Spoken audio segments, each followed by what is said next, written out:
Hello and welcome to the DPod from the DPad.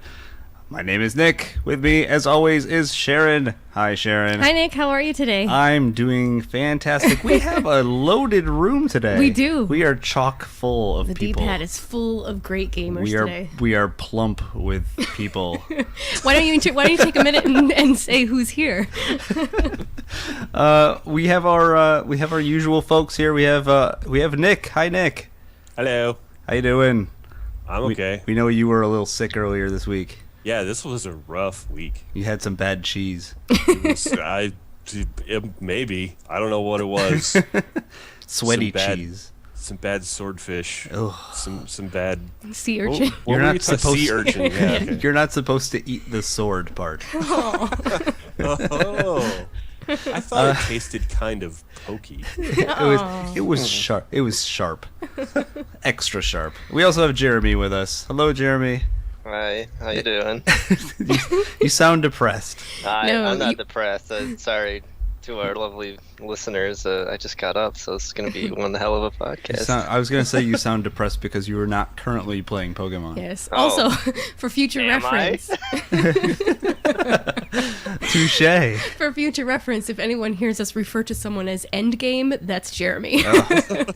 Jeremy is the master of the endgame. He's got a new... We'll get to that in a little bit when we start going. We also have a special guest with us this week. We have Han from themogblog.com. Hello. Wait, this isn't the Modcast? No, it's not. Who are you people? I don't know. How did you get into my house? What are you guys doing in my lawn? But yeah, my name is Han, and most people know me as Mog Knight. People call me Mog, for better or worse, because they can't seem to memorize my name for a reason. And yeah, I'm here to talk about games. Video games. Kind of pulled in last second. I have no idea what the heck is going on, but we're gonna have a fun time, right? Yeah. People I don't know. This is gonna be a jamboree. It's pretty easy. All you have to do is talk. Talking's pretty easy. Got it. Not like Sharon and I. If you guys remember, the last time we did a podcast, we talked about how Sharon and I have started working out. We are actually much less sore than we were, and I'm like super buff now. So. Yeah. You just broke out into ripples of muscles somehow. Yes. Yeah. It's like every time I catch a Pokemon, like I tear off my shirt and I flex. That's how the gym works, right? Exactly. Oh, goodness. Guys, actually, Sharon, would you like to read the card? Oh, sure. For anybody who is listening to us in the archive, we record this podcast live on Twitch TV from the DPad, from the DPad. Wow, what a day. And you can find us there every Saturday at 2 p.m. Eastern Time. You can also find archives of this and some of our other fabulous streams, some archives of articles and whatnot at www.fromthedpad.com. We're also on Twitch, Facebook, Google+, YouTube, all those things that you would think. Right? Awesome. Yeah. I like social media. Guys, how's it been going this week? Anyone, Are we going to talk about what we're playing? Yeah, eventually. I thought maybe we'd shoot the shit for a moment. Okay. How's everybody doing? Everyone feeling all right? Doing okay? After I passed that swordfish nose. Oh man. Yeah, doing okay. Pretty good. Yeah. We finished our La Mulana Rama stream on Thursday, where me and Sharon and Nick played through La Mulana 2 hours at a time every Wednesday night. We did that on Thursday. Well, we finished like another probably 16th of the game. Yeah. I think is what you mean. 16th. I see you are optimistic. God, man, that game is kicking our ass. Yeah. But yeah, that was kind of my whole week. Beyond that, I mean, let's talk about what we're playing. I think we have to start with the obvious one. Who here is not playing Pokemon? Right now? Let me bust on my 3DS. No, you know what? I do want to talk about what Nick's playing a little bit because I've been following the fact that you're doing like a spooky October game list. Yeah, I have to. Right? I want to hear what Nick's playing. Let's hear what Nick's playing first. I've been playing a bunch of stuff. I've been playing Video games. What's your favorite? What's your favorite? How about that? Caught me off guard here. I actually think my favorite so far, off the ones I've been playing, has been Amnesia: A Machine for Pigs. Oh, okay. Which I know some big fans of the first one didn't like. I am actually a big fan of the first one, and this one is definitely different, but I enjoyed the ways in which it was different. It's really it's a lot more of a cerebral horror, I guess. Like the horror in Machine for Pigs is more of a like societal horror, if that makes sense. Does this mean I'm gonna have to use my cerebrum? So are you working up to a pinnacle? Is there like a Halloween night? This is going to be the spookiest of all the October games, or is that just sort of the... I've been kind of doing them in completely random order. I haven't even been doing them in the order that I put them in the list on my Tumblr posts. I actually think I've already played the scariest one, which was Slender: The Arrival. That's one where I... Oh, is that a Slender Man thing? Probably. Yeah. Okay. Yeah. And collecting pages in the forest. Yeah, Who's that's that guy? one of the levels. But holy crap, that game is terrifying. And in kind of in ways that are both cheap and masterful at the same time, if that makes any sense. I don't know. There's a lot to say about it. So like, basically, the whole scare in Slender is it builds up a really, really tense atmosphere and then throws just jump scare after jump scare at you. So then it becomes... What's that? Like dogs crashing through windows. Kind of. With bees in their mouths, right? Yes. Yeah. All right. When they bark, they shoot bees at you. This sounds like a great video game. Like the jump scares actually come from, so the whole game you're looking through a camcorder viewfinder, and the jump scares come from like the digital noise and like really sharp digital chirps from your camcorder flipping out when you see Slender Man. But sometimes you don't actually even see him. Like, I won't see him on the screen. Like, he must be there somewhere because the camera flips out. But the thing that scares me is actually just like the really harsh like digital noise that appears both visually and audially. Let's pretend that's a word. Done and done. So yeah, like on that level, it almost just kind of feels mean in a way, you know? It's just like, it's gonna put you in this horrible oppressive atmosphere, and then we're gonna throw these awful visuals and sounds at you. It sounds like the equivalent of those videos that travel around the internet, and it's like, take a look at this picture of a teddy bear on a couch for 15 seconds, and the last 3 seconds are like a close-up of a crazy old woman screaming. Right, yeah, absolutely. It is exactly like that, except instead of just a bear, it's like a bear and then some droning like drums in the background, slowly building tension so that you know something is going to happen at any time, but you don't know what. And that just makes the jump scare like that much worse because it teases you so much. You know what I mean? Right. It's like you're walking around in the forest and you just hear doom, doom, doom, doom, doom, and then suddenly So are you playing this at night with headphones on and the lights off and... Yep. Oh gosh. Yes. You are a brave man. I would be playing it in the middle of the day with all the windows open. It's not like Slender Man is under your table. Oh, shut up. Licking your shins. That's tickling your tibias. It's not like that feeling. It's not like That's not your cat rubbing on your leg. Wait a second. I gotta go, guys. What else you've been playing?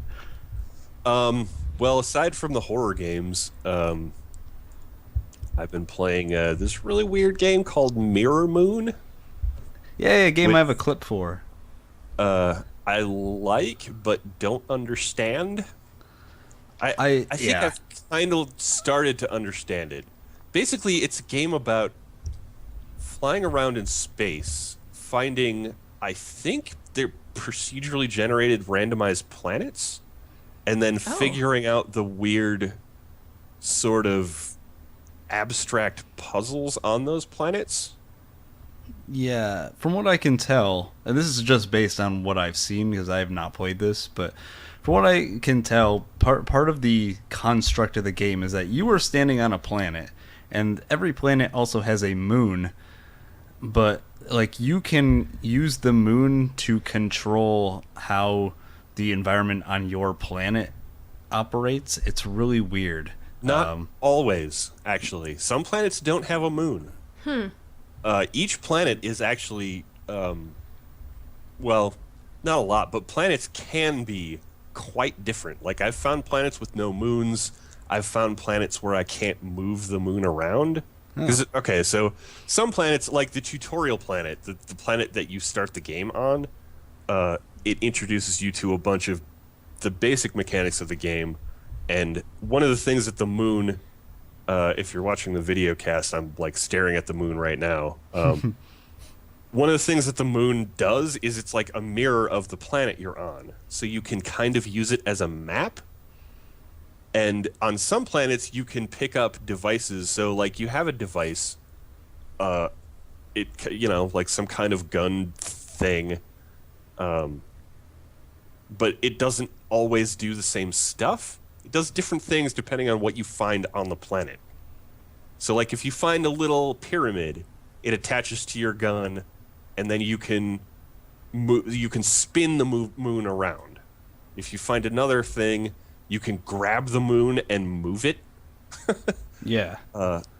And if the moon is blocking the sun, the planet is different than when it's not blocking. It's basically like a day and night cycle sort of thing. Well, or sometimes. Eclipse or non-eclipse, if you will. Yeah. And I've seen planets where the moon rotates by itself. I've seen other planets where it stays in one place all the time. It's like basically every planet is like its own miniature game, and you're trying to figure out the rules for it. So like this planet, in the video, you can see I've found an attachment that lets me plunk down these big triangle tab things. Mm-hmm. And you can see on the moon, you can see the triangle tab things appearing. So I'm using that to sort of navigate the planet, like sort of mark where I've been and find new structures. So different things trigger based on different structures you find, and sometimes they trigger when you just walk through it, or sometimes they trigger when you pick up a thing that's inside of it. And basically you fly around to these different planets, you figure out the way to trigger all the stuff on it, and then that planet is solved. And if it's a planet no one has, it actually connects to the network, to the internet, and if it's a planet other people have not found yet, you can name it after you've solved it, which is kind of cool. That's cool. You think it's all randomly generated? I think that, yeah. I mean, there's like tons and tons of planets. If you skip ahead in the video for the people that are watching the video version of this cast, to the like cockpit view. Cockpit view, huh? Yeah, there should be like a weird like cockpit where all the controls are floating around in space. I gotcha. And the cockpit is really cool looking. Like I really love the way the cockpit looks. It's got all this like fiddly bits that you actually like manipulate with the mouse, which I really love. So you're actually moving the controls of the ship yourself. And so you can see the big thing in the middle. There's a sort of star chart in the middle, and I'm manipulating controls to move the star chart around. And you're looking for the gates, right? I'm looking for I'm looking for different planets. Yeah. And some planets like have already been named, like found and solved by other people and named. Like this planet in the video that I just started flying to, someone named Flopsy. I named a planet Evil Bone. Or no, Evil Bow, I think, is because the whole thing didn't fit. 6 letters only.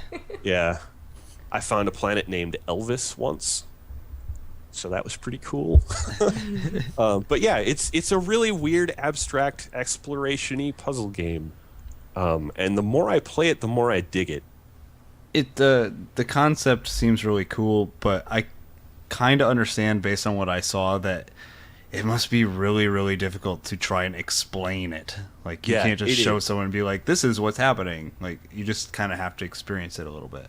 Right. The whole game is, I mean, it is a game 100% about exploration, both in the literal sense of exploring these planetoids, but also in the mechanical sense of, like, trying to figure out how to, quote-unquote, solve each one of these planetoids. And there's nothing to, like, shoot and kill. Nope. Yeah, there's kind of, like, what you're seeing in the video is about as action-y as it gets. No headshot counts. Nope. There's no end game. Your gun thing is not even kind of a gun. Like, it's a weird, like, device thing that you use to do different stuff based on what you found on the planets. And every new planet you go to, it's totally reset. So until you find the first thing on the planet, if the planet even has them, like, your little gun thing doesn't do anything at all until you find attachments for it. And actually, this planet right here in the video, it just, like, there was just the one structure and the little ball in it, and I solved it immediately. Oh. Like, there was nothing else on that planet. Way to go, procedural generation. But yeah, it looks fantastic. The controls take a bit to get used to because it controls like Doom. So you play it like you played Doom with the keyboard. Whoops, sorry about my desktop there. So you play it like you played Doom with the keyboard way back in the day. That's fun. So like the WASD keys, except you use WASD, but like the WASD keys make you go forward and back and then turn left and right. There's no mouse look at all in the game. Wow. You can't look up and down. The mouse is used to navigate like the controls in your ship, but then also like sometimes manipulate bits of your gun when you find different attachments. But yeah, there's a lot of stuff in this game also that reminded me of Proteus. I don't know if any of you guys played that. Never got to it. Nope. I don't know if you would really call it playing it, but Well, I don't want to get into that discussion. We'll just call it playing it, just for the sake of discussion here. This game is kind of like each planet is its own mini Proteus, essentially. So if anyone out there has played Proteus, that's kind of the best way to describe it. If you liked Proteus, you'll probably really dig Mirror Moon. Yeah, I don't know anything about Proteus. That's all I have to say about that. So. Okay. Mirror Moon, check it. Yeah. Yeah, definitely not for everyone. I don't think there's going to be some people who are just not going to get it ever. Yeah. I think that's fair. It's a weird ass game. I think that's totally fair also. Yeah. All right, cool. Anything else before we move on to what is probably the big topic of the week? No, I want to hear you guys talk about Pokemon. Oh god. yeah. No, And I don't know if you want to. No, I do. All right. I want to play it really bad, but I don't have the funds right now. So I guess I'll start. So before you do that, Han, have you been playing Pokemon this week? I have been sort of sporadically, but yeah, I have Okay. been. Okay. Sporadically is fine.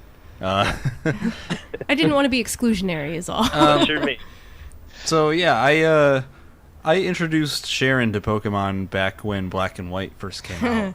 I am not a historical Pokemon person. I have no nostalgic attachments to Pokemon whatsoever. Yeah, so I introduced it to her because I'm a grown man. But I swear to God, I'm a grown man. But I still love Pokemon, and Sharon always gave me funny looks whenever I said, And "Hey, probably remarks. don't too. knock it till you try Just- it." Just let me say this, like, our generation bracket is like who grew up on Pokemon, so we have that nostalgic attachment to it. So yeah, there's gonna be a lot of 20-somethings playing Pokemon. Like, honestly, I went into GameStop to get mine, which was a mistake on its own, but Yeah. it was all people my age. There was maybe like one or two like 13, 14-year-olds, but everybody else is like 20. And I'm like, okay. Yeah, it's Well- the whole Pokemon generation. We're all grown up, but we all still love Pokemon. My very first Pokemon was Black or White or one of those two, and I was a grown woman in her 30s going into the game store and asking for a copy of Pokemon for myself, not knowing what the heck was going into it. That was a little intimidating the first time. This time, I had no qualms. I did not care. In fact, there were a couple of 8-year-olds in there with their parents. I don't give a shit. Give me some Pokemon. Exactly. Yeah, I mean, I still love Pokemon. I think the one thing that I never really liked about Pokemon, though, was that the series never really... watch this wordplay here. The series never really evolved a whole lot. I see what you did there. Like, if the only difference between Pokemon Red and Blue and Pokemon Black and White is that the game was not in black and white anymore. It was now in color. And, I think one of the big requests that gamers have always wanted over the years is, can you at least, move the series forward a little bit? Like, give us some 3D models, maybe put something on a console. And Nintendo and, as an extension, Game Freak, who are the developers of Pokemon, have never really been interested in making a proper console version. But this is the first time that they've really moved the series forward graphically. And I was a little worried about it, because you get familiar with Pokemon over the past 15 years. I don't want change. Yeah, I fear change. But I think for the most part, the graphical update to 3D works, with maybe the exception of some of the camera work, especially in like towns. Lumiose City, is that the it? worst Yeah, city it's ever the created? worst. Someone should be stabbed. God. I kind of agree with you.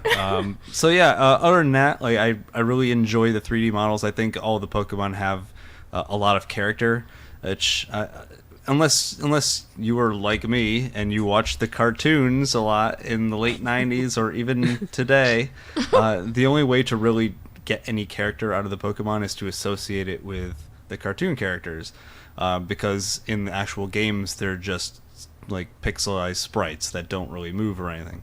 Yeah. So now we actually have like living, breathing Pokemon that can move, and I feel like that adds a lot.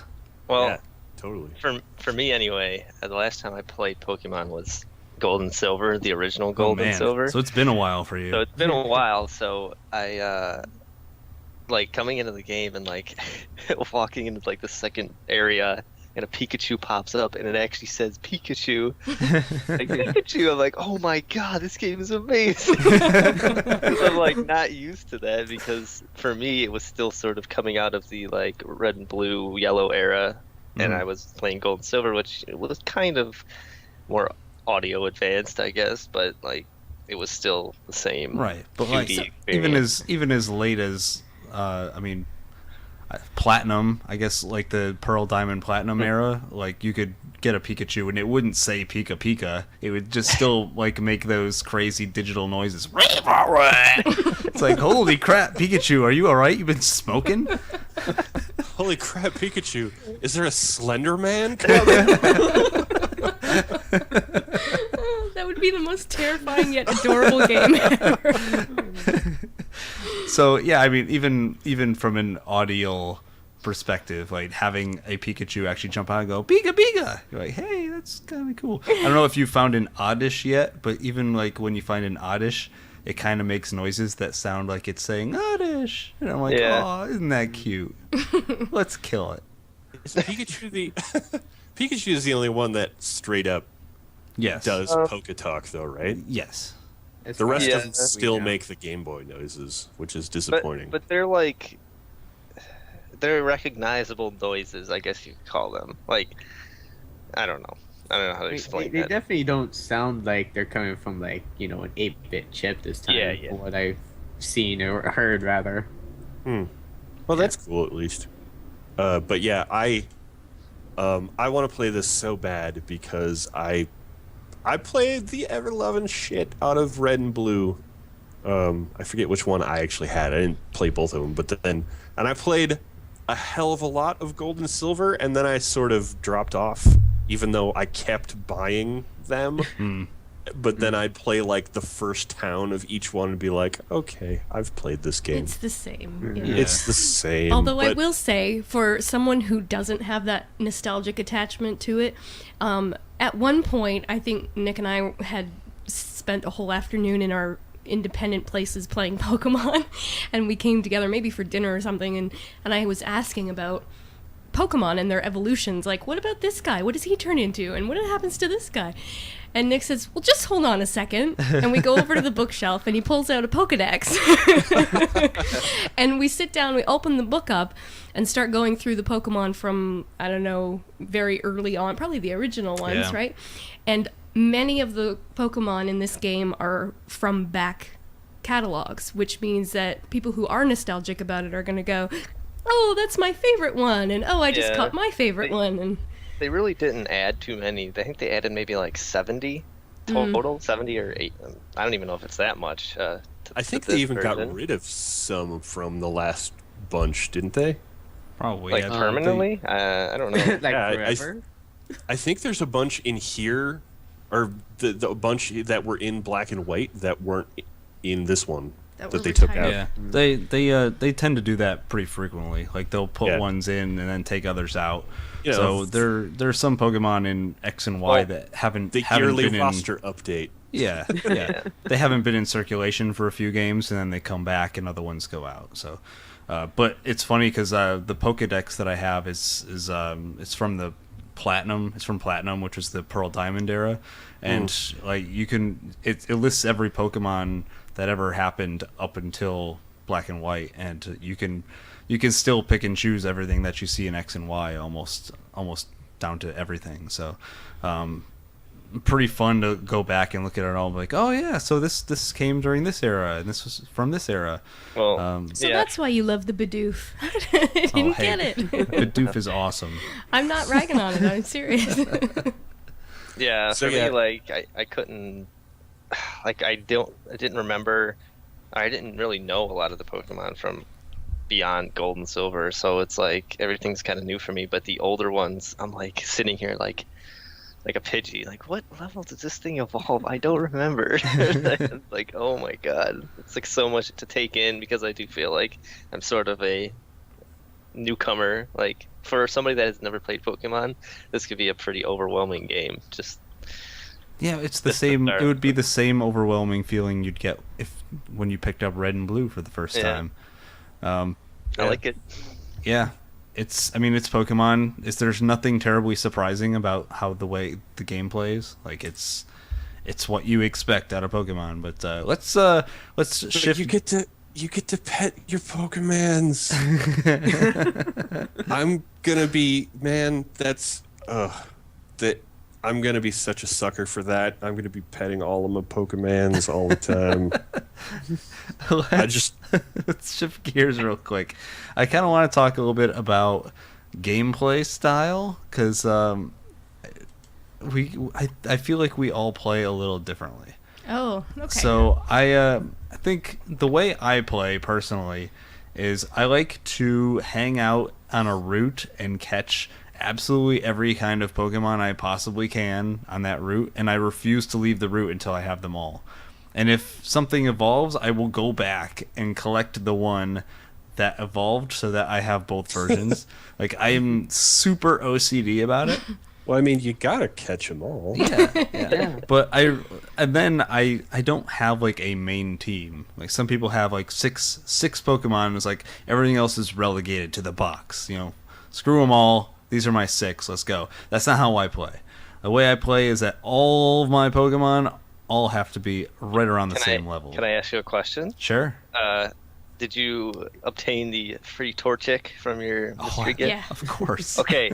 Did you leave it in your box or is it in your party? I switch it in and out quite a bit. Okay. Because that thing is super OP and it made the game retardedly easy. I'm sure of it. I like I said, I switch my Pokemon out a lot because I like to have all of my Pokemon around the same level. So I have in my box, I probably have, I don't know, let's say 40 Pokemon right now, and they're all between the levels of 15 and 20.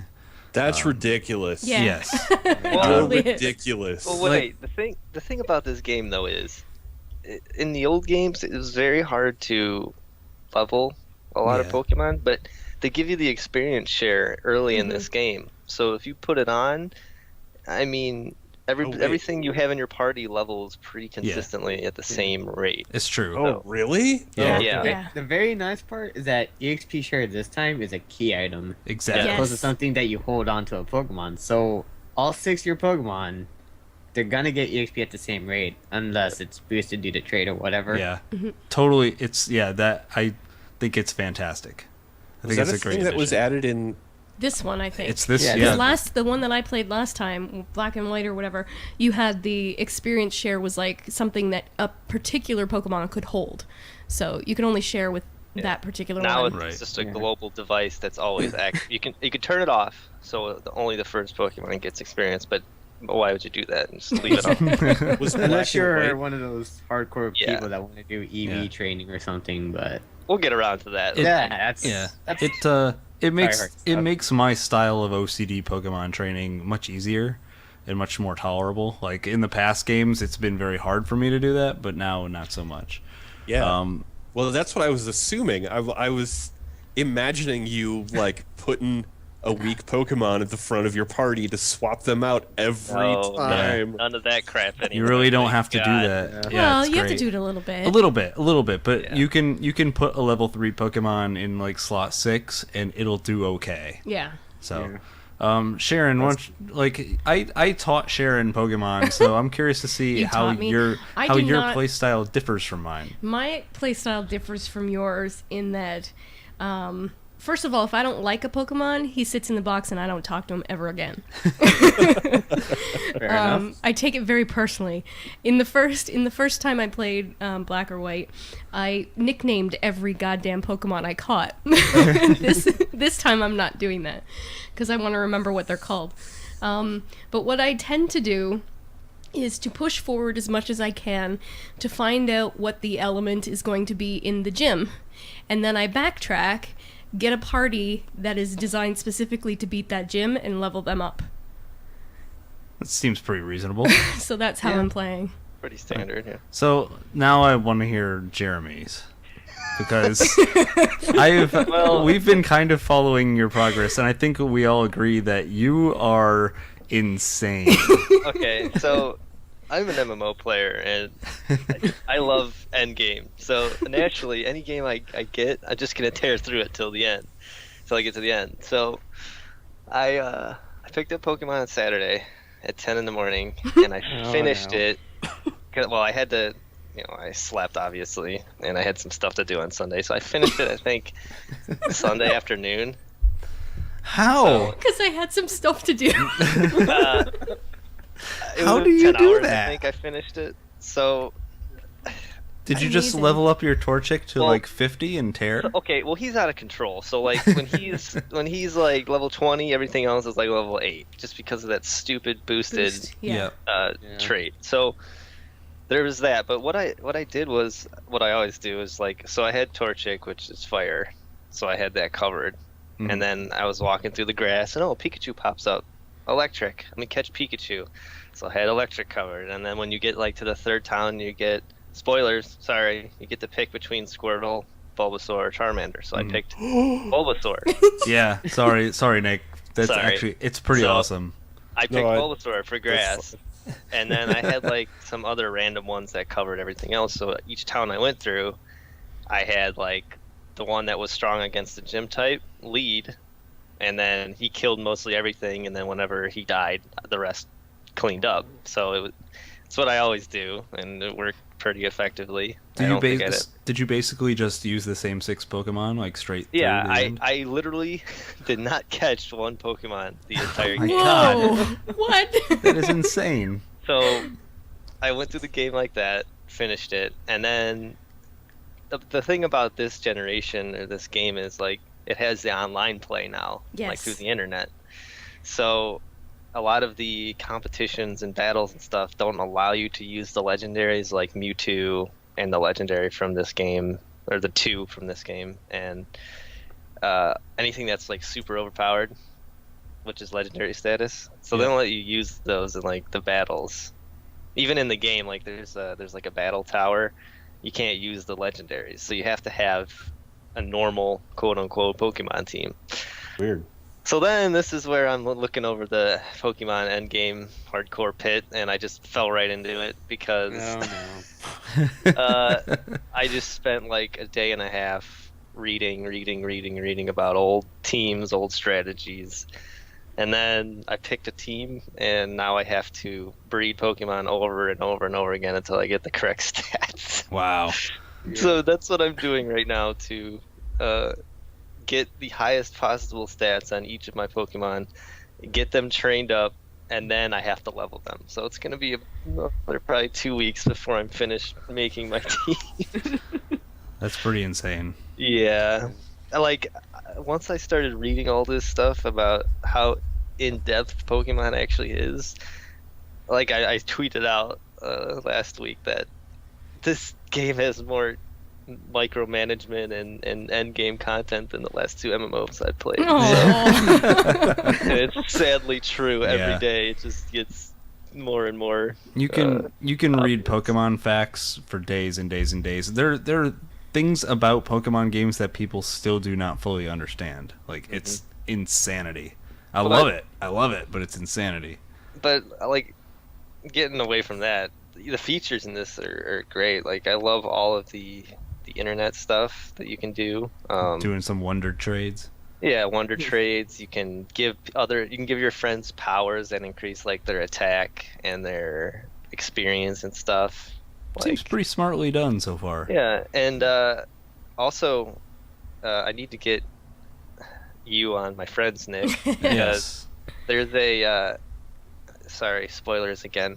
The last town, there's a safari, and you get a safari, a randomly generated safari from each of your friends, where you can catch a certain type. Like Sharon, I think you give me fairy Pokemon, so if I go into your safari, I can catch 2 or 3 fairy Pokemon. All right. Like we'll just right off the bat. So make as many friends as you can. Interesting. All right, that's cool. Han, how do you play play this game so bad? Well, back then when I was a wee little lad playing, red and blue, I think I got blue. I didn't know anything about any of these like advanced, Pokemon stats and whatnot, and they actually existed. Like IV and EV stuff actually existed way back in the day, but no one knew that stuff. We didn't have access to the internet and that stuff, so I was just like, you know what? I'm just gonna catch all these Pokemon and I'm just gonna go through the game, just enjoy it, whatever, so on and so forth, right? But back in the day, like, and thank God for the EXP share thing. Yeah. I just took my Bulbasaur and just used that to just go through the game. because he's and the I best Pokemon. I think that's what I did too. And I just over grinded him just to the point where weaknesses just didn't have any real relevance, Like I didn't really care, and then eventually it just got to the point where I started catching everything. Like I managed to get all 151 actually. In the first generation, at that point, like the next further Pokemon games that came out, I've been a bit more casual about it. Just beating the game, enjoying it, and all that stuff. Now going into X and Y, My strategy is just kind of more of the same, of just kind of going through everything. Now I'm more knowledgeable about all this hidden stuff about these Pokemon stats and just how to make a well-developed team. Really scary on how much detail you can, read up on all this stuff. It is super in depth. Yeah, I mean, just like Jeremy, I am a hardcore MMO player, and I have that mentality. I'm trying to prevent myself from going too deep into it because holy crap. When you get in there, you can't get out. Like, Yeah, you're it's just like, stuck playing. I'm going to be stuck playing Pokemon until the next MMO comes out. yeah, like it's just way too crazy. Like right now, I'm trying to balance Final Fantasy 14, Pokemon X and Y. I'm legitimately having a hard time doing that, just because of how in-depth Pokemon is. I have to put my 3DS away, and just, there's like people with MMO problems, and then there's people with Pokemon problems. It's They bad are when you two- have both. Yeah, it's terrible when you have both. It's like, what kind of social life can you have with that? I don't freaking know. But Social life? What? What is this life you speak of? I got 99 Pokemon and a Pikachu ain't one.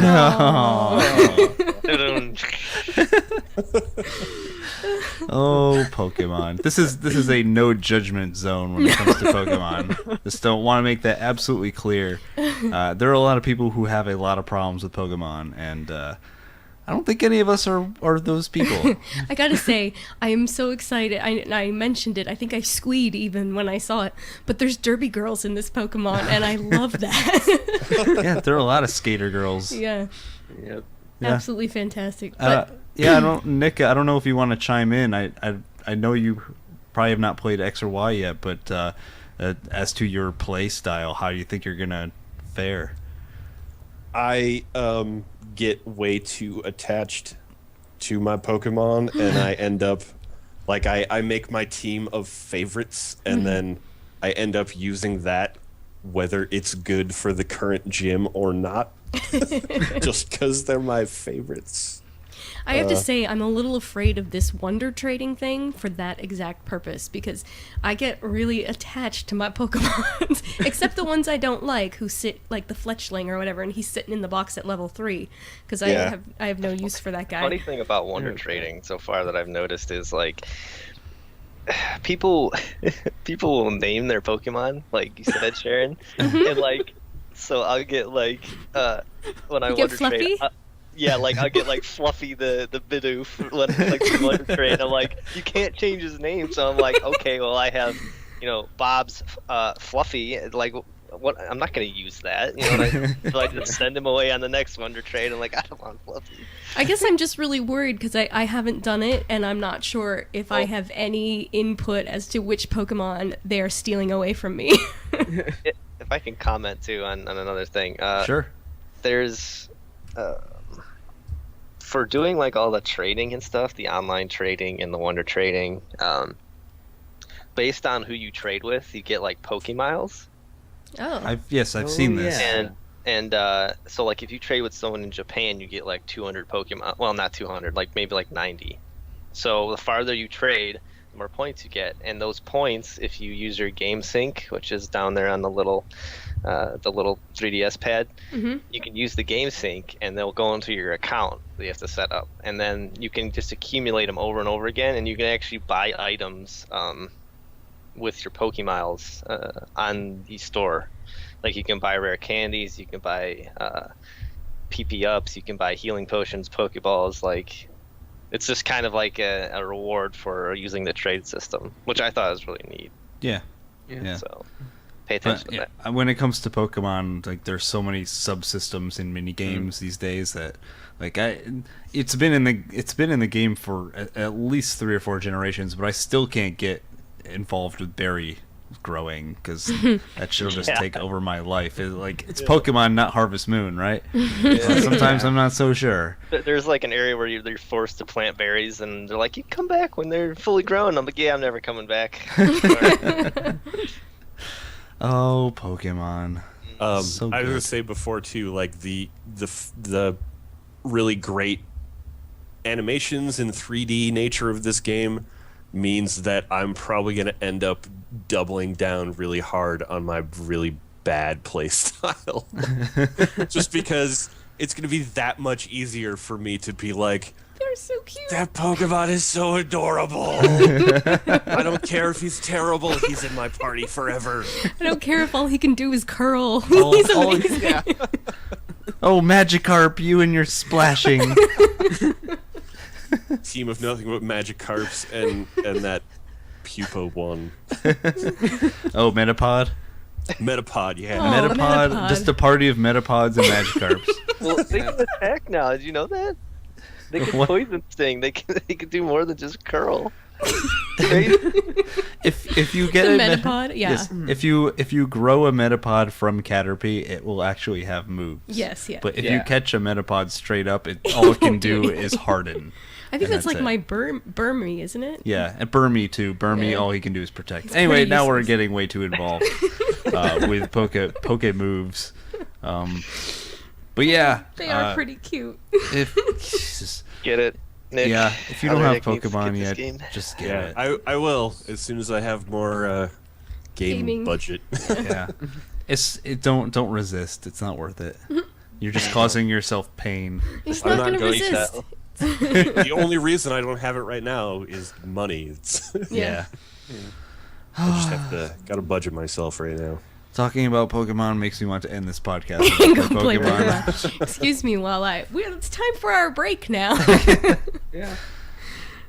So yeah, I mean, I think we've pretty much exhausted our Pokemon talk for now. We can come back to it next week if we need to. need to, which we may need to. If I got some things to say about some Pokemon. Oh, we will. I'm We sure. will. I'm sure the story is just as in depth as always, meaning it's not.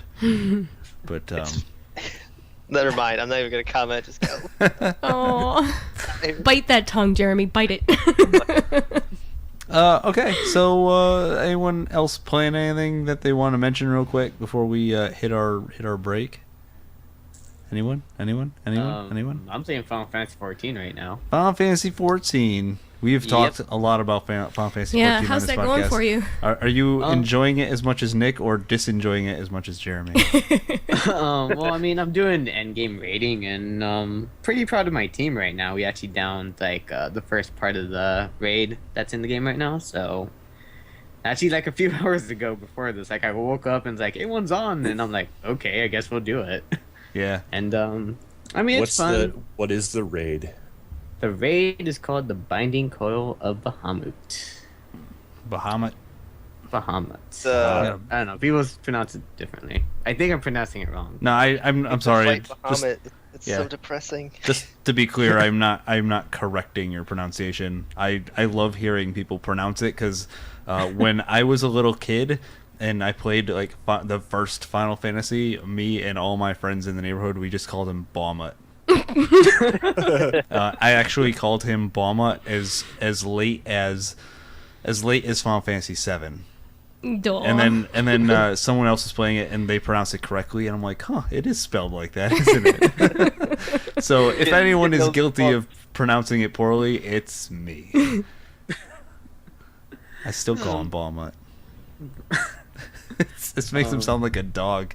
On that note, how do you think I purchased my Pokemon in 3DS? Have you been selling your in-game? I sold my Final Fantasy account for $300. Oh my Wow. goodness! What was on it, if you don't mind me asking? I had a paladin and a warrior, both at max level, both with relic weapons, and full dungeon and raid gear, all blue. So All right, then. Wow. Yeah, two that would. classes, that would Good pretty lord. desirable. Two Good things. for you, Yep. though. You're- Even though warrior is terrible, Yeah. at least you have a paladin. It's all good. What do you Wait, think? Sorry to all the warriors- warriors out there. Warrior's terrible? Uh-oh. I mean, Wait, are you playing a warrior, Nick? I didn't want to tell you, Nick, or Phil about that because you were both playing warriors. I just wanted you guys to feel disappointed when you hit 50 and realize how bad warriors are. Oh, Uh, Nick, don't worry. time I to did, re-roll. pick. I made warrior work. The only reason I leveled the paladin was because the last boss in the raid content hits like a truck, and you need a paladin. So Yeah. I did warrior all the way up until the second last raid boss, and it was fine. But Well, I tend to not be an harder. end game guy anyways, so well, you'll be all right. Yeah, you'll Yeah. be. Stick with it. I'll be doing like end game regular dungeons probably, but I'm not a big raider, so You have a huge axe, so it's all good. yeah, exactly. Everyone will have to listen to what you're doing and everything because who would want to question a guy with a huge axe? Just Yeah, saying. or a giant green lady with a huge axe. For that matter. It's when you stop asking questions and just embrace the axe.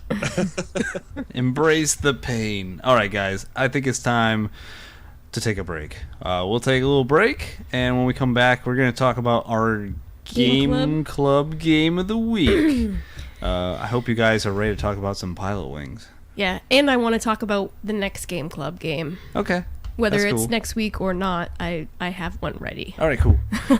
We'll take a little break, and we'll be back in a moment. Don't go anywhere.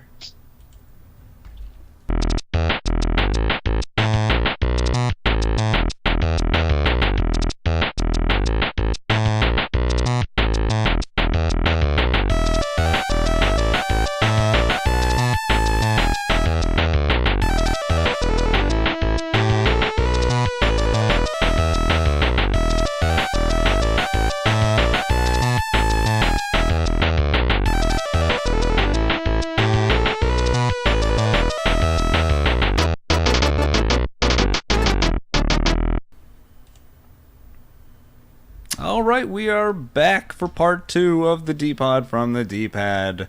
How's everybody doing? Woo! Still hanging in there? Yeah. Jeremy, put down your Pokemon. I'm here. I'm not playing. I'm running in circles. Guys, we're going to try something a little new this week. We have been trying to mix things up, so we chose a game over the past week, and it's going to be our Game Club game for this week. We chose Pilot Wings, guys. For the Super Nintendo. For the Which Super you should Nintendo. probably take a minute and explain what Game Club is exactly. Sure. So Game Club is a situation where we all play the same game the previous week of the podcast, and then we come to the podcast and discuss what we thought. Mm-hmm. For this week, I decided I am the picker of Pilot Wings this week. I decided to pick something that everyone would be familiar with and perhaps could provide some tips, tricks, / commentary on. Just to kind of give a little bit of background on Pilot Wings, it is for the Super Nintendo. It was developed by Nintendo, so it's a first-party game. Probably best known for its use of Mode 7. So Mode 7 was new for the Super Nintendo. It's basically a chip in the system that allowed for crazy sprite rotation and scaling. And Nintendo really wanted to show it off, so they made Pilot Wings, which is a game where you use a whole bunch of planes and skydiving and hang gliding and rocket belts to kind of do very simplistic tasks where they could rotate the land. And I remember when I first played this game, I thought it was freaking amazing because you really felt like you were in the sky. After playing it this week, I feel a little less enthusiastic about that. Who would like to discuss Pilot Wings first, just regarding their memories of the game when it originally came out 20 years ago? Pilot Wings, it was a launch game, wasn't it? It was August 91. I want to say yes. I want to really? say yes. Yeah.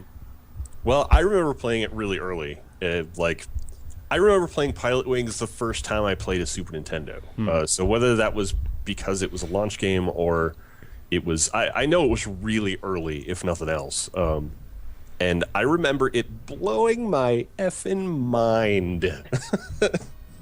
Because I was like, wow, look at all this. I'm flying a plane and it's 3D on a console. What the heck is going on?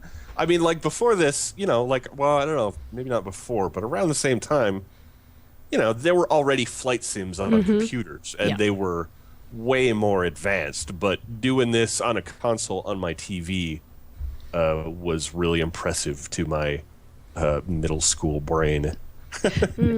See, I did not know that I had played this game. I was like, okay, Super Nintendo game. We didn't have a Super Nintendo when I was growing up. We had a Nintendo and computers. That's essentially it. So when I started playing it, I was like, I know this game. I've played this game. And I racked my brain for a long time trying to figure out. Now, I'm assuming it was about the same time I used to be a babysitter when I was a teenager, and one of the families I used to babysit for regularly had a Super Nintendo, and often the kids would go to bed and I would get to play whatever the game was. I'm pretty sure that's where I got introduced to this game, because I have very specific memories of the parachuting through the rings and landing. Like, I have very specific memories about that. I wouldn't bet the farm that's where I started playing it, but I know I did. When I played it this week, I could not do it to save my life. But I remember getting really good at it. So I'm going to stick by saying I was good at it when I was young. Guys, anyone else want to chime in on their memories? I always remember feeling like it was a lot easier to land in the circle than it really was. Yeah. So it's like, oh yeah, dude, I got this. And then you like overshoot it by like a mile, and you're like, oh no, I don't have Splash into the water. Yeah. It was a little deceiving, I guess, but like other Nick said, it was like, oh my god, this is crazy. What are these graphics? But, like flight simulators were a really fun thing, so I can imagine that this would have been a thing where all of the people playing flight simulators on PC would have went, oh hey, let's give this a try. Wait a second, this is completely different. I remember playing this as a kid, kind of like later in the SNES cycle, and I mean, I wasn't really too blown away by it at the time, because at the time, I mean, there were like plenty of other games that just showed the graphical prowess of the Super Nintendo, so I wasn't too impressed by it. But also at the time, I wasn't really too used to not having an antagonist to destroy or anything like that. So when I started picking up Pilot Wings, I was like, all right, what am I shooting down? What am I doing? What am I killing? Where's my enemy? Where's my enemy? What am I doing here? The ground. At the time, it really didn't click in my head that I'm supposed to be like some guy that is, in training for flying and all that stuff. So for some time, I was just like, this game's kind of lame and stuff, like, right? And then eventually I just sat down with it one day, and I was like, oh, I'm supposed to like fly through these like freaking balls in the air, touch them, and then get like the perfect landing and all that stuff. And at that time, that whole concept of just having like all these objectives and being rated by how well you're doing, because at the time I wasn't too familiar with that, that the stuff that you're doing in school where you're like, trying to get good grades, it's in a freaking game. That Wait a second, this game is like school. Wait a second. Oh no, run. Yeah, so then like when it kind of got to that, I was just like, that was when my mind was literally blown, because you're being graded of how well you're accurate on like landing, how well you're doing all these objectives, how fast you're doing it. And at that time, that also kind of clicked the thing in my head that I really ended up enjoying games that had like rating systems and rankings and stuff like that. And I guess that kind of made me get really deep into other games like Devil May Cry, which is all about like ratings, being all good, ratings and all that stuff. And it's interesting thought. Yeah, so let's kind of just go around the table here real quick. Favorite and least favorite events. Sharon, would you like to start? Well, teenage Sharon would have said that the parachuting was her favorite. However, I am not as good as it as I remember. So this week I did not get very far into this game. I did not make it to the helicopter, which I know was specific to our notes for this week. I don't really care about that. Despite the cursing at the beginning of trying to remember the controls and how counterintuitive it is for me, landing the plane is probably my favorite right now. But I still like the parachuting. Like, even though I'm sucking it up, I like that you can tilt the guy and he goes faster, and just like you would when you were skydiving, right? Like, you spread out and you slow down. I like that. All right. Anyone else?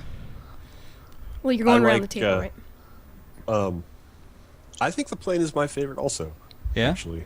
Yeah. It's really subtle and excuse me. Really really subtle, but also really satisfying in Succeeding. some smaller ways. Succeeding Is satisfying.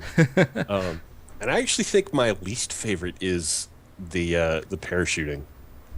Because I always end up, because making a mistake in that is just gigantic. Like, you tilt just a little bit too far forward and you are flying past every ring. Yeah.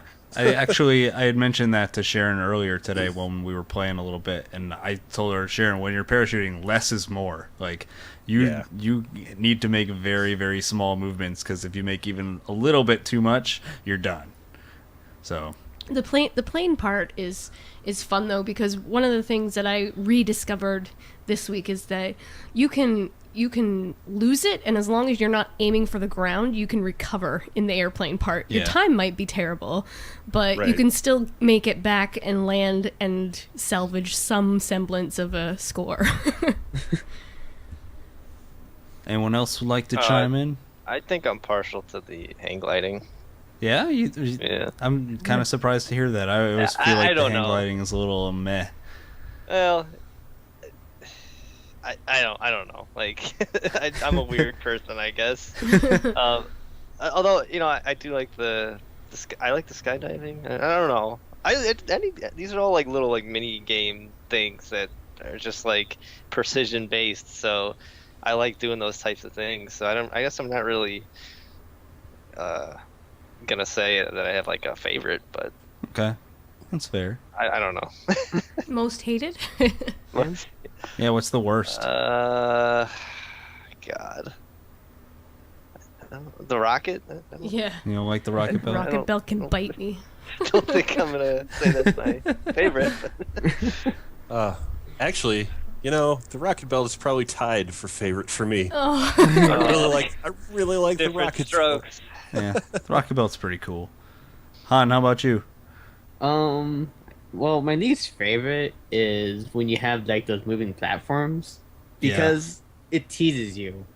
It teases you into thinking that you need to do this because you're just, you really want to, get the highest score, even though you don't really have to, since the qualifier thingy to move on is not that high. But it's like a challenge. It's teasing you. You gotta land on that platform, otherwise, whatever you've been doing totally invalidated for you because you didn't land on that platform. Made it worse when you have like the whole skydiving thing. It was a terrible experience because it's just like you cannot admit defeat. You gotta land on that moving platform. The moving platforms are a super pain. By the way, if you do land on the moving platform, you totally get to go to a bonus screen and get extra points. Yes. But it's so hard. So hard. My favorite part about Pilot Wings is the fact that the game kind of has like a new game plus sort of deal, or rather like a hard mode after you beat the game. Spoiler alert. I think we're okay for spoilers. We're past the 20-year mark on that one. There are children who are older or younger than this game who are like in high school. Pilot, it was very nice that the game gave you like more of a challenge afterwards. I really enjoyed that. I think my least favorite thing about Pilot Wings, if I have to start with least favorite, actually, as it just showed up on the video, is landing the hang glider, which is just a super pain in the ass because you have to flare and it slows you down and makes you go up, and it's like all of your calculations that you made to land on the platform just go totally out the window, and you're just kind of at the whim of all these air currents. So I always, whenever I get to a level and hang gliding is an option, I always do it first.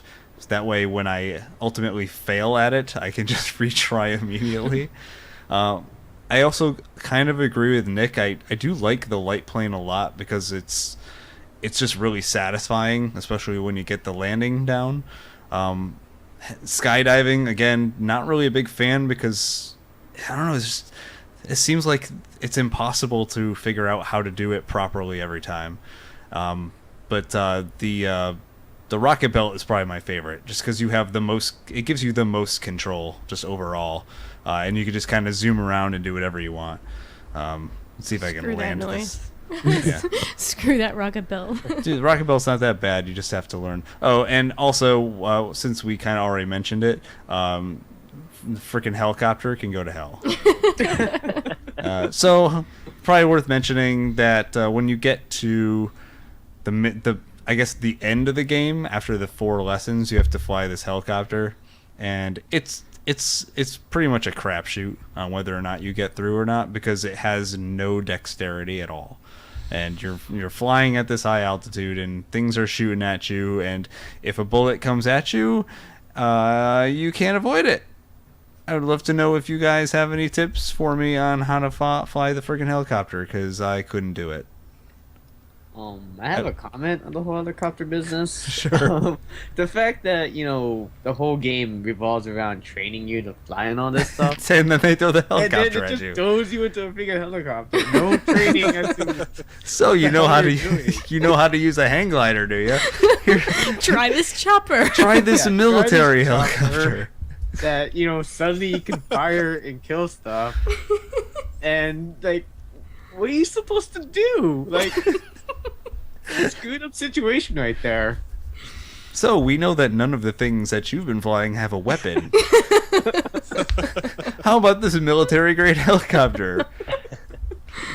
I agree. It's pretty weird. It's also super hard to fly. But I feel like if you keep playing Pilot Wings, you can ultimately get much better at it. But there seem to be very specific ways to tackle each stage, especially with the planes. Anyone want to, Sharon, would you like to comment on your time flying light planes? I told you by the end of it, I think I rather enjoyed it. But it took a lot of time for me to master the input. The way the controls, I felt like I should be able to just tap gently and have it nudge my plane, like say nose up or nose down or what have you. But really, you just got to wail on that button. Yeah. Do you think that's how a real plane works? You just nudge it? Yes. I like to believe that I would be able to fly a plane if I ever had to in an emergency situation, so long as I could get it turned on. This one was a little trickier. Thanks to that Pilot Wings experience, you are now qualified to I'm fly a certified. real Didn't you plane. see my certification? Tony certified you, so you're good. I'm good. If anyone needs a light plane flown through some rings that are Call me. some rings of balls that are floating in the sky, then I took to heart all of her tips. Keep the wings parallel. Reduce your speed when you're reducing altitude. I know how to do this. I got it. And Shirley was I got all it. like, no, that's wrong. Try it again. Yeah. Did anybody here play this on the Virtual Console when it came out? I think for Wii. Didn't it come out for Wii? Yeah, probably. I wouldn't have bought it, though. No? Yeah. I just wondered if it was straight up, like, the same game, Yeah, I'm or... sure. I think a better question, actually, would be, did anyone play this on 3DS when they released that version? I did, because I bought a 3DS at launch and it was the only game. How was it, like, compared to the original? It was a lot. It's it actually has a lot of the same, like, very subtle control difficulties and stuff, but then there's also actually just like free roam exploration modes, Oh, that's cool. which were actually kind of fun. I mean, Pilot Wings on the 3DS basically held up the Pilot Wings sort of tradition of being a kind of fun launch game that showed off the technology of the system. Right. Gotcha. But something that you're probably not going to play much after, other better games come out. Like, I didn't hate it, but I didn't love it. I don't even know where my Pilot Wings cartridge is anymore for Aw. 3DS. Interesting. Okay, well that's fair. Am I the only person who uses the top-down mode in Rocket Belt? Probably not. No, you totally got to use it to land on the platforms. All right, cool. I want to make sure this is the way I've always done it, is when you get to the landing part, you flip to bird's eye, and you do it that way. Yeah, But totally. it's Actually, one of those... I flip back and forth a lot. Really? Sometimes even when I'm going through the polls, because sometimes it's hard to... As amazing as the 3D in this game was when it came out, it's still not, it lacks some things as far as depth perception goes. I So do not know what sometimes- you mean. Sometimes it's like, those poles are like, you can't tell the distance when you can't see the base of the poles for the jet belt, Yep. When you get really close to them, I find myself like flying right past them sometimes. So yeah, I would flip to the top down for that just to make sure that I'm hitting the poles. Okay. Head on. It's interesting. I think maybe that comes in a little handy, like in the harder, like the nighttime levels, like trying to use the rocket belt in, I think it's the stage 8, where instead of bars, they just give you bouncy balls that you have to hit, and it's impossible. Yeah. That could come in handy. So I have a ridiculous question. Better Mode 7, Pilot Wings or F-Zero? Better how? Better like cooler mode, looking yeah. or Just better. I don't want to add qualifiers to this statement. I just want to well, F-Zero is a better game, I think. yeah. Probably. Yeah. I love F-Zero. But I guess it doesn't actually use the Mode 7 as much, so I suppose Pilot Wings is better Mode 7 out of Wow. the two of those. You just went like a 360 on that. I mean, let's think about it like this. When you kind of see the Mode 7 and Pilot Wings, it's really just like one flat texture that's not as big as, an F-Zero track, I Yeah, guess. but there is altitude. There is altitude. That's like a whole new dimension of It's awesome. the whole Z-axis thing. Yes. It's all the rage. Z Um, axis? Yeah. I guess if you kind of consider that, yeah, I guess maybe Pilot Wings might be more Wow. advanced in that regard. Man, I'm changing attitudes around here. Yeah. Attitudes for I am- altitude. I am looking to F-Zero in a much negative light than I did before. I might have to revisit F-Zero before I Might can have to answer that. pay- Join us next week when the Game Club game will be F-Zero. No. Well, I mean, I don't know. I think F-Zero still holds up really well as a really good racing game, but it doesn't use Mode 7 as effectively. Because it's Then essentially it would, I guess. yeah, it's essentially 2D, whereas Pilot Wings is a fully 3D game. Mm-hmm. Okay. What about Mario Kart? Yeah, I guess Mario Kart's pretty much the same as F-Zero. There's still no there's no altitude in Actually, Mario I think Mario Kart's even worse because Damn. Wow. I think Damn. the angle is actually different in Mario Kart than F-Zero. Man, You can that's see some you can't hard see as much truths. of the but Mario Kart is a better game than F-Zero, probably. I don't know. Maybe. Them fighting words. hard. Old claim right there. Man, DPod was laying down some shit today. This is a good one. I'm gonna have things to ponder. It's like But we just totally made Mario Kart like 20 years of gaming down the drain. Mario Kart's a shit game. I didn't say that. No. I'm Poor saying man can't finish his thought. as far as how it uses mode 7. Yes, I understand. Sometimes those barriers in Mario Kart sneak up on you. Yeah. And because they're flat barriers, because they're actually barriers that should be 3-dimensional, but they're just, the mode blocking 7 the floor. flat texture. Yeah. It It's subscribes more- to the Doom model of 3D. Have you guys remember Doom for the PC? Like none of those maps are actually in 3D. Like if you've ever made a Doom WAD, it's all a 2D plane, and you just determine which parts are walls. But in any part of any Doom level, there's nothing above anything else. Like you can't make a 3-story building. Right. And it's kind of the same thing with Mario Kart, where it's a 2D plane, but they try and make it as 3D as possible, and then it doesn't really work very well. Yeah. Well, Not but I mean, anymore. like in F-Zero, there's not a whole lot of walls to run into, so it makes more sense that the stuff is just flat. Yeah. Like there's the things on the side of the track that deal damage to you, but if you keep going, you'll just fall right off the track. Whereas in Mario Kart, and this always bugged me, even playing it originally, you got the little like Lego block walls, but you can't see them until you're right on top of them. You know what I Pilot mean? Wings solves all these problems by just water. Here, have some water. Yeah. Splash. Except for level 1, actually, now I think about it. Level 1 has grass. I think level 2 has grass too.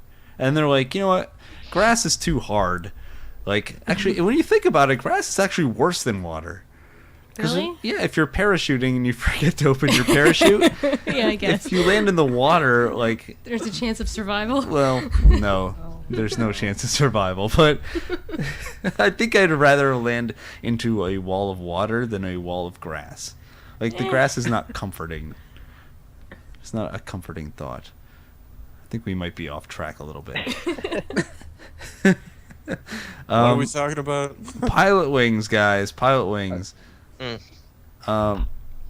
We're getting to the helicopter footage. I would love if anyone knew how to properly do the helicopter. Throw out your email. Ask for tips. I want to know how to do the helicopter. Now, I want to make it clear. I have done the helicopter before. In fact, I've done the hard helicopter before. I've completed it. But it usually takes me a million tries because I just feel like it's a crapshoot. If one of those little turrets shoots at you and it's in the wrong place, then you're dead. You're dead. Does anyone know how to do the helicopter? Anybody on this podcast? No. Nope. No. Has anyone else done the helicopter properly? Go back in time and ask me 15 years ago when I Were you would've- rocking the helicopter like a boss? I know I've finished Pilot Wings. Yeah. I don't remember much about it. I mean, past what I played for this podcast. But Let me jump forward in the footage just a little bit so we can get to the helicopter footage here. So here's the dreaded helicopter. You speed up, you go up, you get to like a max altitude of about 670 feet. Yeah. And then you can shoot missiles, and there are turrets along the ground. And at first the turrets are pretty visible, and then they get smaller and faster. And then eventually the turrets don't even show up. Like they're in the forest, so bullets are coming out of the forest, and you just kind of have to see where the bullets are coming out and aim for that spot. But as I had mentioned earlier in this podcast, there is absolutely no maneuverability to this helicopter, especially at higher altitude. So if something shoots at you, you can't dodge. You just kind of have to accept fate Maybe you that have you to are be going lower? to die. Lower to the But ground? if you're too low, then the bullets being shot at you hit you before you can react at all. So it's kind of a catch-22. You either can't move fast enough and you die, or you're so low that you are dead before you even see the bullet. Right. So yeah, that's kind of my feeling on the helicopter parts. And of course, what Han said, logically it doesn't make sense that you are flying a helicopter after doing all this like menial training. It's like, sir, why don't I just go in with the rocket belt?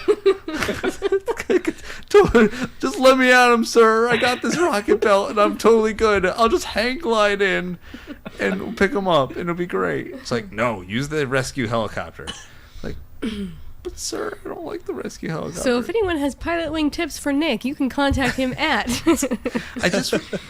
I guess my big question is like, I wish there was a way to succeed consistently, because I feel like you can try this over and over and over again, and if you lose, then you can actually just restart directly from this spot and try again. But I feel like success on the helicopter bit, there you go, I just died. Helicopter on the success on helicopter is like maybe a 1 in 20 shot. Well, that's what games were like at the time. Yeah, there's just no skill. There's no skill, and that bothers me. Also, you gotta get. It's the only time in Pilot Wings I think you can legitimately die, like you perish. Oh no, you can die. Well, I mean, you can not open your parachute and crash Die. into the ground. But you'll be fine afterwards. Yeah. Like, you can still do the next thing. That's right. She'll still say, that wasn't so good, was it? I wish I had some footage of that, actually. If you forget to open your parachute and you land on the ground, a hole just appears in the shape of your body. That's right. There's no blood splat or anything. This is Nintendo we're talking about, guys. We don't... We don't go down for we blood don't- splatter. yes. Which I feel like we kind of touched all the events. Yeah, I think so. Any parting words for Pilot Wings before we move on? I still genuinely, unironically love Mode 7. Me too. Me too. I think it's nothing else looks like Mode 7. I 150% agree with you. Wow, What 150. else looks like Mode 7? I'm in the 90%.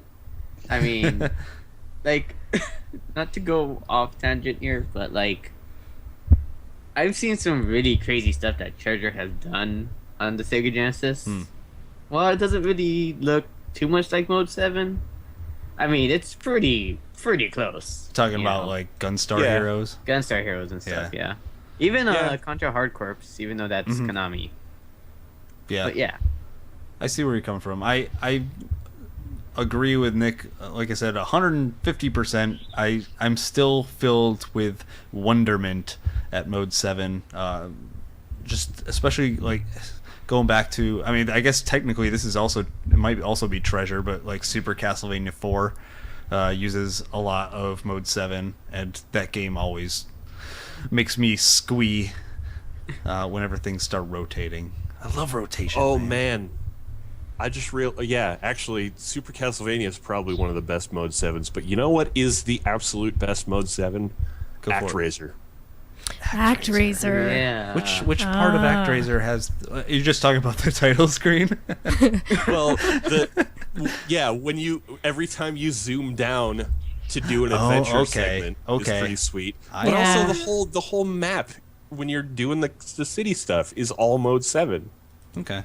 When you're zooming around the map, as your little Cupid icon cursor. Yeah. I totally forgot about descending into every dungeon. Yeah, but then like it's like a seamless transition too. You move your cursor over to the dungeon and then hit it, and then it just starts going down, and the music starts going da da da da da da da da. It's so good. I remember seeing that for the first time when I bought that game, and it was the most intense thing ever. You know what the most intense thing ever is Bowser in Super Mario World. When he's in his top, and whenever you hit him, he zooms at you at the screen. My best friend and I, when we were kids, were every time he would come at, we would sit on the floor, and every time he zoomed at us, we would like just fall over. We'd just be like, "Oh my God, he's coming right at us!" That was pretty cool. Huh. Yeah, Mode 7 is the best and also the worst. Yeah. Like it was a great solution to a major issue that despite still filling me with a sense of wonder, now looks very cheap. Because of all the missing pixels. basically. Cheap in a still very unique and beautiful in its own way sort of way. It's an art form, really. Yeah. I want to make a video game that is just mode 7. And then call the video game mode 8. Oh. So yeah, that's Pilot Wings. Anyone else got anything else they want to say before I switch gears again? Anyone? No. Nope. Anyone? No. All right. Someone send in your best footage of you beating the helicopter level. I want to see it. That goes for anyone and everybody. I want to see rescues. Damn it! I want to see Big Al cry. Oh, poor Big Al. Guys, it's time to go over the games that are coming out this week. Can I interrupt you before we do that? Of course you can. All right. I want to propose a game for our next game club, whenever that may be. Okay. Something that came out on Steam just yesterday. It's a indie action adventure game, apparently. It is called Super Amazing Wagon Adventure. Oh, And, yeah. It's $2.54 on Steam right now, which I think we could probably pull off. Anyone in our podcast who can't pull it off will probably help you out there a little bit. The DPad budget just kicked it up a notch. But this looks really fun and funny. It's hilarious. I bought that game off the website like Oh, okay. a long time ago. Have you played it all the way through? Yeah. Okay. It's not a long game. All right. But it's fun. It's funny. It's good stuff. So I want to propose this for our next game club. I'm fine with it. As long as we can talk about it for half an hour. All right. We can talk about it longer than the game lasts. All right, guys. It is time to see what is coming out this week. We are in the thick of things in terms of video games for the winter. By the way, I realize we're not doing news this week, but Watch Dogs totally not coming out this year. Oh, that's right. Delayed. There was another one, Drive Club. Delayed Delayed as well? The Crew. I think it was The Crew actually. No, really? I don't know. Yeah. Yep. They're all about the same to me. Guys, here is a short but somewhat complete list of some of the cool stuff coming out this week. Batman Arkham Origins is out this week as the third installment. Is that game even being made by Rocksteady anymore? Nope. No, Nope. they moved on. Yeah. I feel like the hype level on Batman is a little lower than it has been in the past few years. So yeah, that's coming out. You know what else is coming out this week?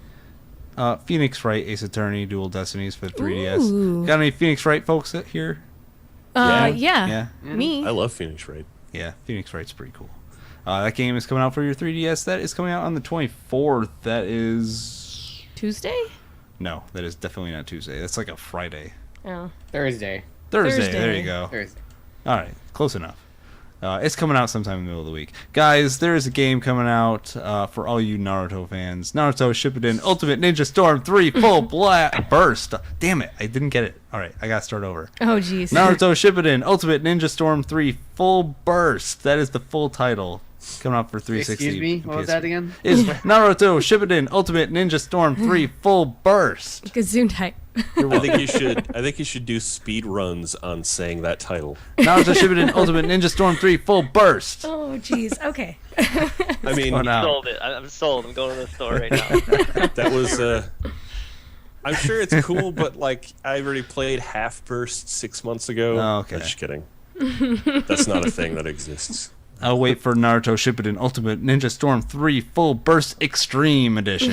Championship edition. Yes.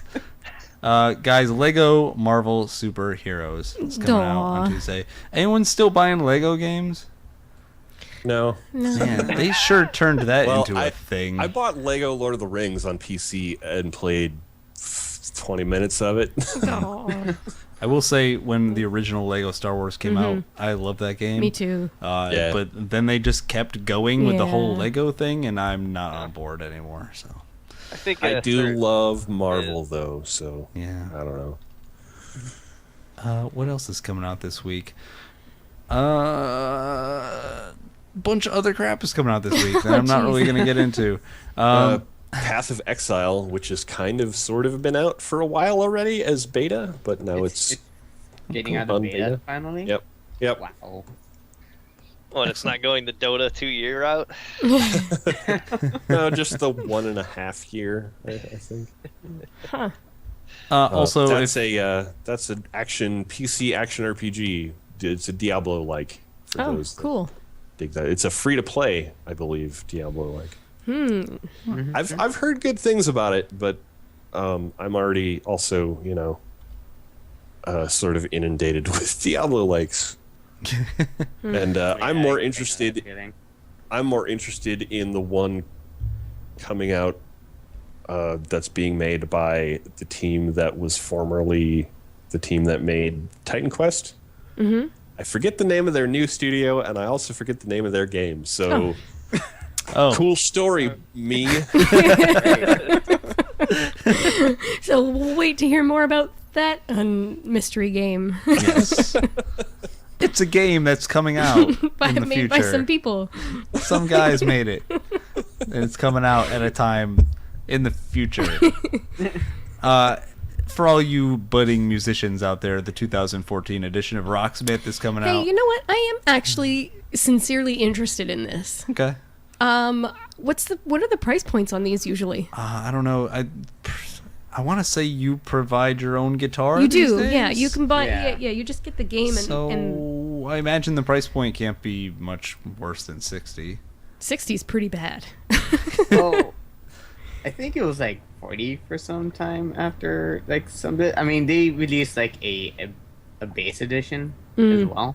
So I do remember it being cheaper in price than what it was when it first came out. Where I think it was 80 with like a really cheap guitar, Yeah.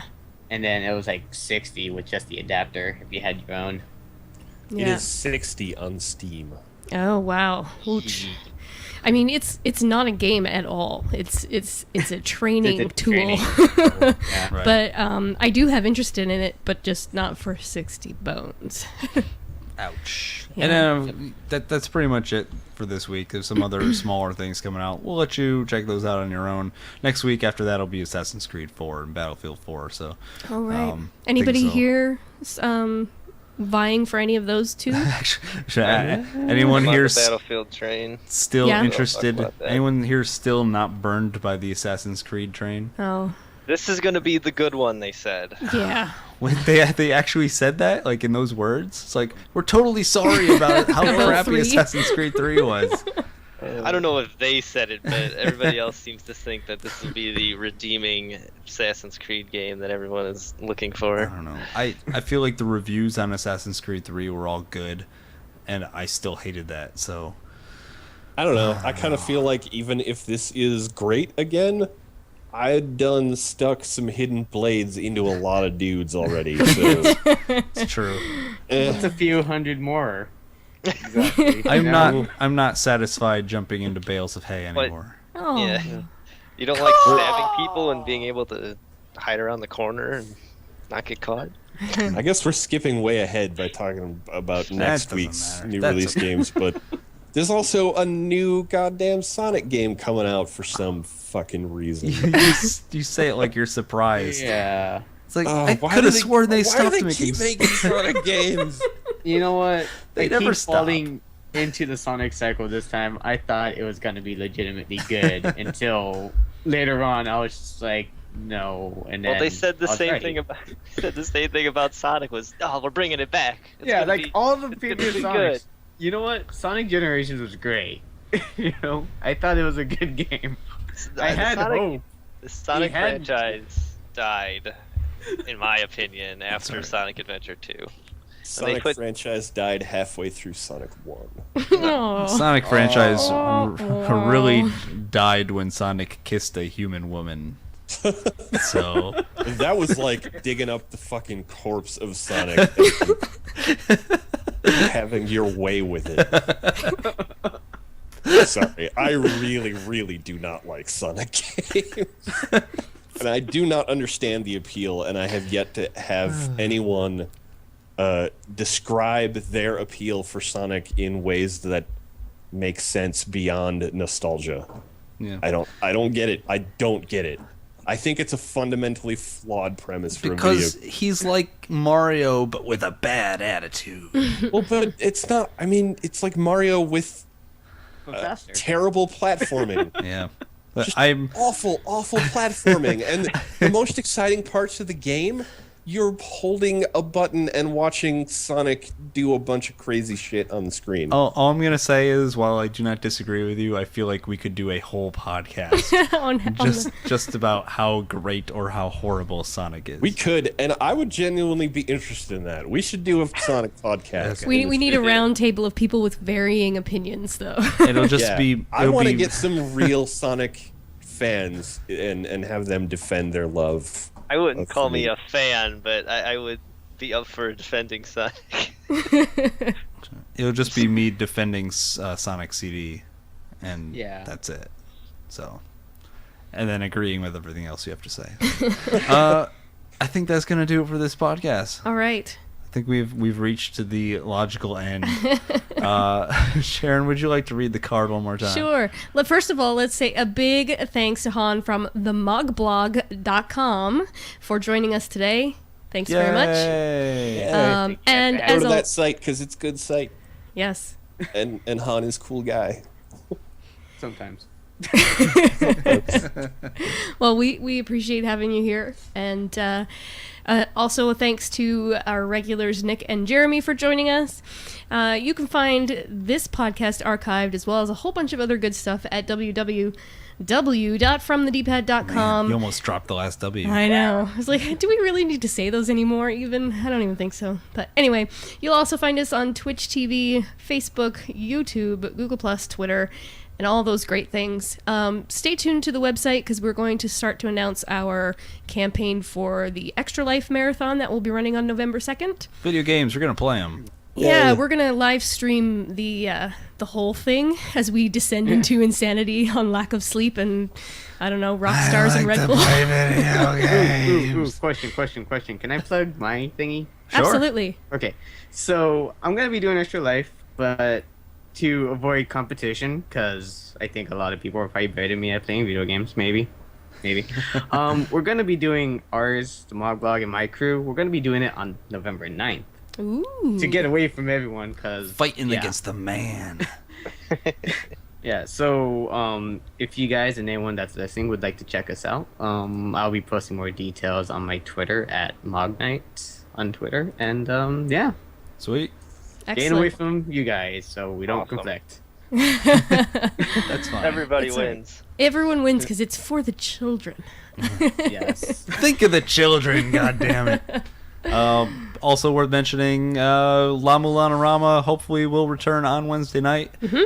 For those of you who've never seen it before, that's when me and Sharon and Nick play through La Mulana 2 hours at a time every Wednesday night, 8 p.m., completely blind. 8 p.m. Eastern. Eastern, Yep. yes, trying to figure out what the hell's up with that game. We have finished 5 episodes of that, and we are not getting very far. Yeah. So you can either join us for the live cast on Wednesdays, or you can go and check out the archive of that stream, which is on the website as well. Yeah, we'll be doing that on Wednesday, and we'll be back for the next podcast next Saturday afternoon. Any parting comments before I shut this thing down? La Play Mulana Rama Pokemon. has doors. Doors! Doors! Doors. We have doors! Also, Pokemon. Go play it. Or in Pokemon. Jeremy's case, Pokemon, keep playing it. Or in Jeremy's case, Pokemon, dude, stop and have some fucking lunch or something. That's about accurate. Sorry, I got my. real sweary at the tail end of this podcast. I don't know what Dude, happened. Sonic just really riles you up. Yeah, it does. Guys, that is going to do it for episode 55 of the DPod from the DPad. We'll be back next week for episode 56 of the DPod from the DPad. Thank you for joining us. We'll see you next time. Thank you. Bye-bye.